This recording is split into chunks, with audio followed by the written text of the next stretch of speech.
Welcome back to the channel. In today's video, we're delving through the prospect profile of Jeremiah Love, running back out of Notre Dame. I think that he's going to declare early as a true junior and into the 26 NFL draft. I think it's pretty likely he's the first running back selected. And so in this video, we're going to take a look at his profile, his usage, his advanced stats, his strengths and weaknesses as a running back, where we might think he goes in the real-life NFL draft, a couple of specific team fits that I think are realistic scenarios for him. And then finally, where we think he should be in terms of dynasty rankings, assuming he doesn't, get injured or some unforeseen circumstance happen with him. So watch to the end of this video, and you should have a pretty good idea what we should be expecting from Jeremiah Love. And so if we take a look at his height and weight, at the top, PFF lists him at 6 feet, 214 pounds, and at the bottom, NFL Draft Buzz also lists him at 6 feet, 214 pounds. Being 6 feet in and of itself would be 76th percentile for running backs, and being 214 pounds in a vacuum would be 52nd percentile in terms of weight in and of itself. Now, this would be a 29.0 BMI if true, and typically we desire our bell cow backs to be 30.0 or higher in terms of the minimum threshold for running backs to typically have the size to be used as a true bell cow, getting all of the work. But that's not tiny either, and there's plenty of backs that, especially recently, have succeeded and gotten a decent amount of volume, but especially been effective for both real-life offenses and for fantasy football. And per NFL Draft Buzz, they expect him to run a 4.40 40-yard dash, which would be 92nd percentile among running backs, and I think there's a decent chance that he beats that. Now, I want to take a look at some box scores, and now this is not going to be a box score analysis and say, oh, he's good because in this specific game, he had X amount of yards, because it's much more nuanced than that. Was it wide open? Did he force, did he create additional yardage during the play itself? Obviously, there's a lot more that goes into this, but I just want to demonstrate how against high-level competition, he's performed relatively well. So first of all, against number 10 Miami, they did lose 27-24, and in that game, he was bottled up with 10 carries for 33 yards, did not score a touchdown with a long of 8, but still had 4 receptions for 26 yards in the passing game, although he did not have a touchdown. But if you take a look at the next game against Texas A&M, who is right now one of the highest-ranked teams in the country, he went 23 for 94 with a touchdown, a long of 16, along with 4 for 53 and a touchdown in the passing game with a long of 36.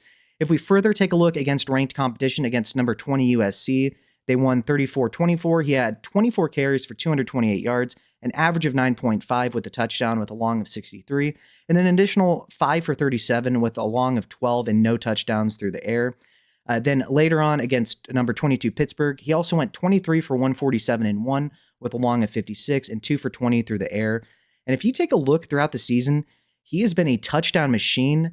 He currently, as of the time of me recording this video, has 17 rushing touchdowns and 3 receiving touchdowns. And you can see that he does have the ability to be efficient through the air as well as on the ground. And in general, against ranked competition, has fared well. And that's something that I really value.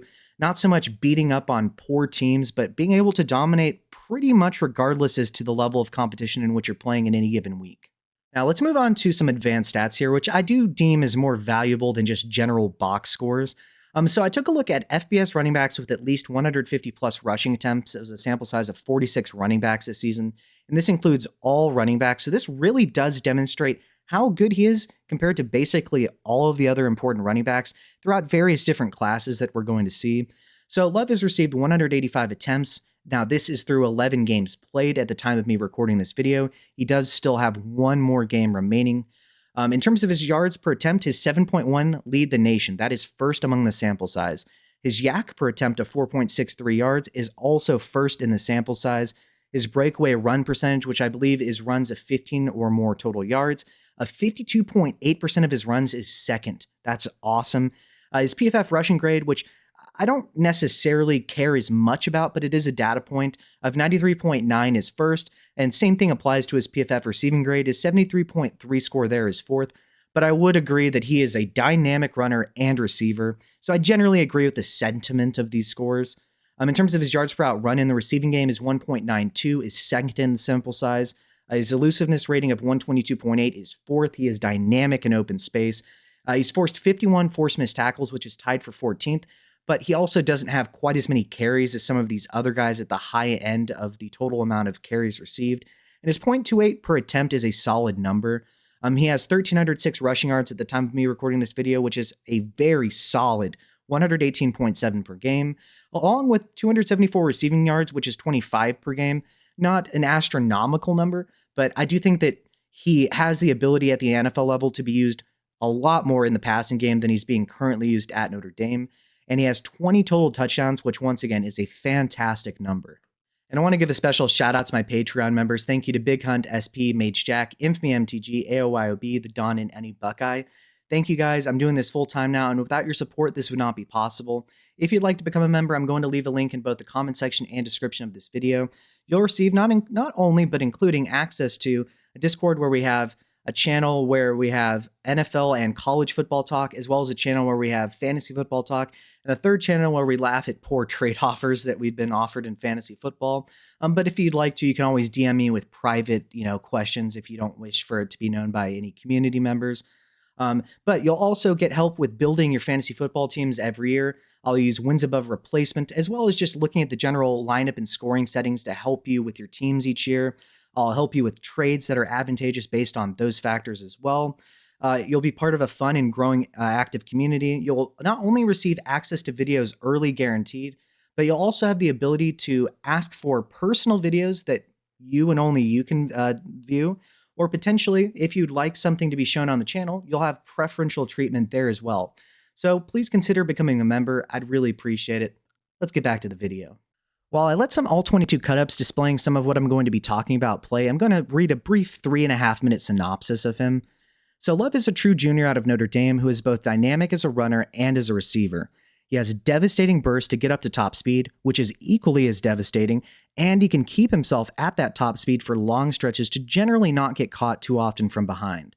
He also varies his speed to create advantageous angles for himself in relation to approaching defenders that makes it really challenging for him to be tackled. He projects to be around 6 feet and 214 pounds, which would give him a 29.0 BMI, which while admittedly is not at the ideal 30.0 mark we typically identify with being what we want for a workhorse role, he is, however, absolutely adequately enough size to get enough volume to produce for us in fantasy and for a real-life team to feel comfortable about him being a lead back in a committee, although a team could still decide to utilize him as a workhorse despite that. He demonstrates a consistent ability to set up his blocks with patience on zone run concepts, but on gap runs, he does miss cutback lanes from time to time. But at the same time, I wouldn't say that it's at such a consistent level that he'd be ineffective in general. And I am being a little bit nitpicky, but no prospect is absolutely perfect. He runs with fantastic pad level, however, which, combined with his leg drive and contact balance, allows him to not only break tackles with ease, but also drive piles forward, which is especially impressive for a back of his size. As a runner, he has fantastic spatial awareness and feel for maximizing yardage through deceptive running and taking advantage of poor angles to make people miss, which he consistently does in open space. And he will cut back all the way across the field consistently. And if you play Madden, he has the joystick ability, but he has it in real life. He makes sharp, nice cuts in open space to extend plays. He possesses a nasty, ridiculous spin move, which he combines with his burst and spatial awareness to immediately get back up to top speed and allow himself to set up further defenders for failure. He has an ability to hurdle players, but this can lead to dangerous collisions for him, and I wish he would do this a little bit less, but that's still yet another dangerous ability that he shows that makes him so devastating. Now, in pass protection, he does generally seem to identify his man consistently and does a pretty good job of squaring up to help himself with leverage, but does seem to lack a good consistent anchor to keep players from bulldozing over him, which would potentially be amplified at the NFL level, which I think coincides with his frame and is not a general issue of lack of play strength. He does display soft hands and ability to corral poor passes with one hand and transform directly into a runner after catching the football.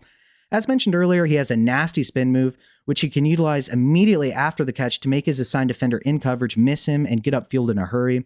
He displays this ability to be utilized in the slot and out wide as a receiver, but I wouldn't describe his route running there as nearly that of McCaffrey or Kamara, more like that of Travion Henderson coming out of college, meaning more of a vertical plane or simple shallow cross type of concepts.